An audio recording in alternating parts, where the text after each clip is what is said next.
Siapa yang menyebabkan iblis berdosa? Pertanyaan ini menekan benak banyak orang. Ia muncul saat malam menjadi panjang. Ia datang ketika kita membaca awal Alkitab. Jika Allah menciptakan segala sesuatu, lalu dari mana datangnya pemberontakan? Jawabannya jernih dan tegas. Tidak ada yang menyebabkan iblis berdosa. Ia memilih melawan dengan kehendaknya sendiri. Allah tidak mendorong, tidak merayu, dan tidak memaksa kepada yang jahat. Iblis jatuh karena keangkuhan dan keinginannya sendiri. Alkitab menolak gagasan bahwa Allah menggoda kepada kejahatan. Ketika dicobai, jangan berkata, Allah yang mencobai aku. Setiap orang diseret oleh keinginannya sendiri, dan dari sana lahir dosa. Prinsip ini berlaku bagi makhluk berkehendak, bahkan bagi malaikat yang kemudian menolak Tuhan. Dari awal sejarah manusia, ular itu menggoda. Ia menabur ragu terhadap firman. Ia membungkus dusta dengan janji manis.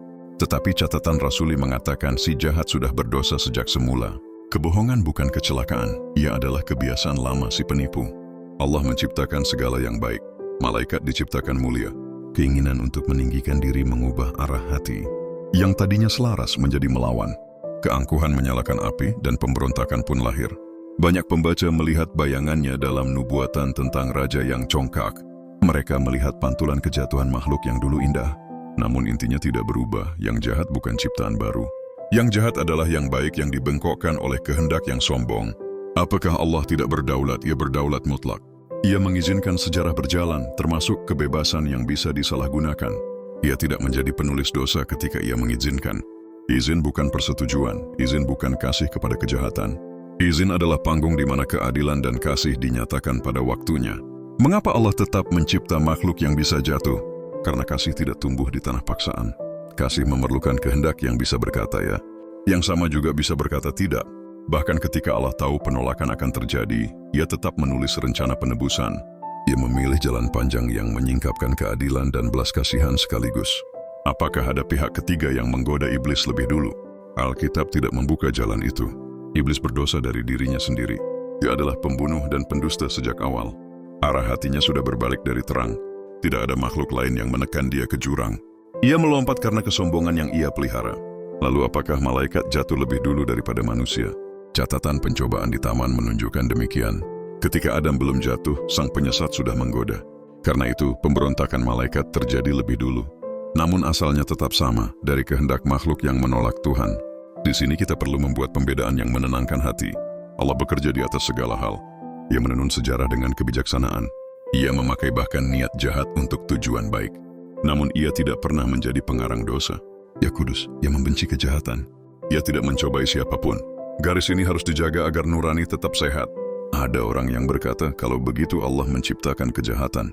Tidak, kejahatan bukan zat yang berdiri sendiri. Kejahatan adalah kekurangan pada kebaikan. Seperti lubang pada kain. Kain itu ditenun oleh pencipta yang baik. Lubang adalah ketiadaan benang di tempat yang semestinya ada. Demikian juga dosa adalah rusaknya ketaatan yang seharusnya ada. Rusaknya kasih yang seharusnya hidup. Allah bukan pencipta lubang. Allah adalah pencipta kain. Bagaimana dampak kebenaran ini bagi hidup kita? Pertama, hentikan tuduhan halus terhadap Allah. Jangan berkata, Allah yang mendorongku berbuat jahat. Sebab kehendak kitalah yang memilih. Kita bertanggung jawab di hadapannya.